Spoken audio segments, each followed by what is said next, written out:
टॉशी दिलक बालकों पे 3 केम।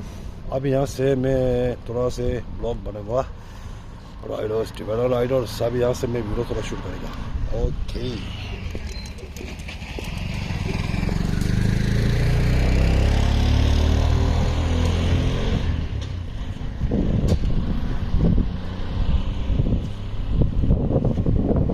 देखो भाई, अभी टिबेटन राइडर्स दावत सिरिंग, so he was now ready for camp number 3rd।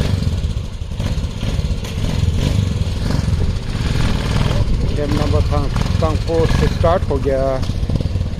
अभी ये बेला कॉपी की तरफ गया है।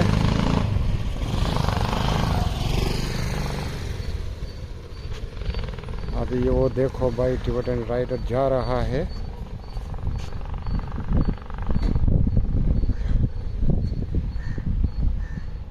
ये बहुत मशहूर राइडर है बेला कॉपी का, टिबेटन राइडर। अभी वो वापस आते समय है वो। ये ऑल इंडिया 4 दफ़ा चक्कर मार चुका है। अभी 5वां दफ़ा वो प्लानिंग है नेपाल, सिलीगुड़ी और वहाँ से